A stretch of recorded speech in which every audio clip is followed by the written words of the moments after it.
Hey everyone, Matt here, bringing you the second episode of Fans View, where we're going to be talking about TSM and their issues with the substitute role for the first team. More important, or more specifically, the Akaadian and Grig kind of debacle that's going on. So, from what I can see from the outside looking in, is that they seem to be going for this kind of one strategy and trying to kind of like pigeonhole both players into playing this one kind of strategy, which I don't think would work out very well. And it hasn't been working out very well, which is kind of clear enough to see, but I don't think that that necessarily means that Grig is a better player than Acadian.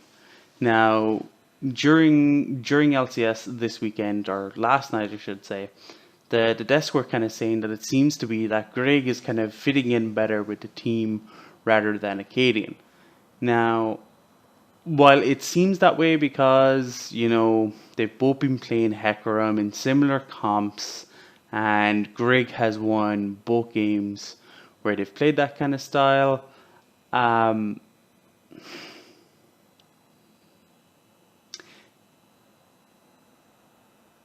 While watching the LCS over the weekend, I did notice that the desk were kind of saying that Grig appears to be playing better with the team rather than Acadian because they've seen the games on Hecarim, even though it's a small sample size.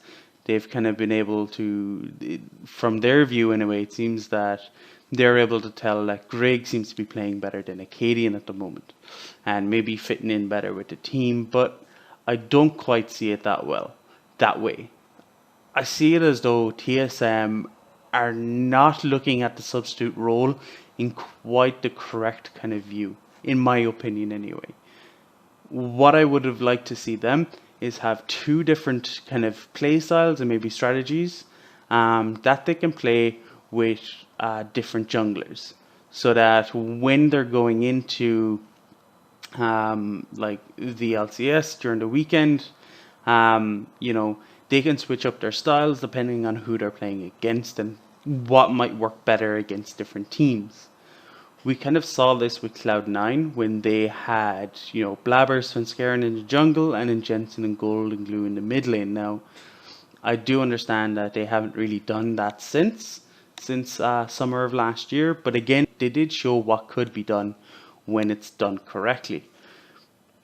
I think when you pigeonhole both players into playing the same role, you're not going to get the same effect each game because each player is different. They have their different play styles, they have their different champion pools, and they're just different in how they see the game. No matter what a coach is going to say, a player, I believe, will always feel more comfortable when they're playing a style or a strategy that kind of fits more to them. And that's kind of what we're seeing at the moment. But there is another kind of thing here that's kind of going on as well, is that the drafts for whenever Grig is on stage have gone so much better for TSM than when Acadian is there. When Grig is on there, they're having more support champions to empower Grig to kind of hard carry the team. But then when Acadian has played Hecarim, they didn't have that. They didn't have the Zillion in the mid lane. They didn't have the Yumi. Granted, they did have the Sona Taric, but even still, when Hecarim played it, they also had the Pyke top lane. And so far, kind of during the summer split, again, small sample size of what we've seen so far, not every team can play Pyke top. It just doesn't seem to work out, and I don't think that helps Akaadian or Akaadian's image so far in terms of how well or how good he is as a player.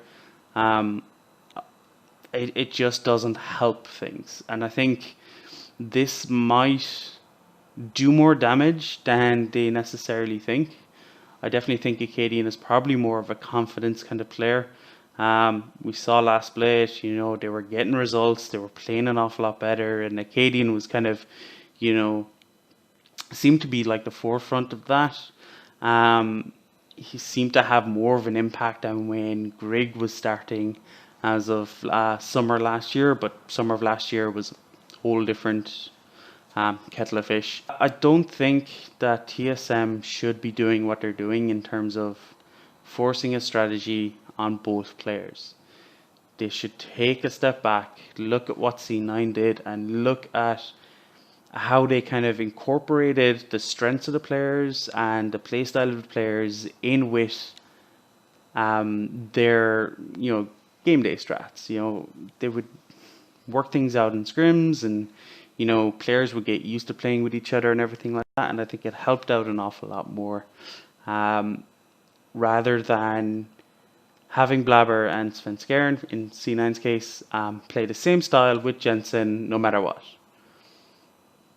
It's not optimal. It's not. You're not going to get the best results from that, I don't think. And you can see that with other sports as well. You're not. Just because, take for instance in football or soccer for Americans, like Manchester United, two different strikers up front, play differently, and they don't play to that player in the same fashion or in the same way. They've got one striker, Lukaku, big, strong, can hold the ball, and he's gonna, you can hit a long ball to him and he's gonna get to it. Whereas they have another striker, Rashford, likes to play, at the line, use his pace, get in behind the defense. Two different play styles, and you're not gonna take the two players and make them play in the same fashion or the same way. They have different strengths, they have different ways of playing, and if you don't play to their strengths, and especially if they're not adaptable, like being adaptable as well in terms of league is really important. And I don't think every player has that. I think they want to be able to say, yeah, I can play whatever, but they have their strengths. And this was another key point on the desk as well for LCS. I think it was Mark Z that said it, in terms of Golden Guardians anyway, they're okay with knowing what works for them and for their players. Froggen is great on Anivia, he'll play Anivia. Ole is great on Tahm Kench, he'll play Tahm Kench, and he's really good at it. They don't really care that, you might say, oh, they're a one trick or whatever. They're playing to their strengths and to the strengths of their players, and they're winning games.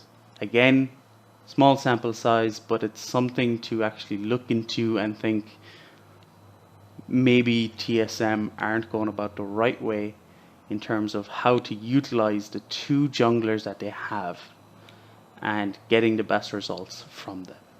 So that was my take. If you have anything else that you want to add, or if you think that there's anything else I missed out or got wrong, let me know in the comments down below. And again, if you like the video, leave a like. If you want to subscribe, subscribe. And again, good luck.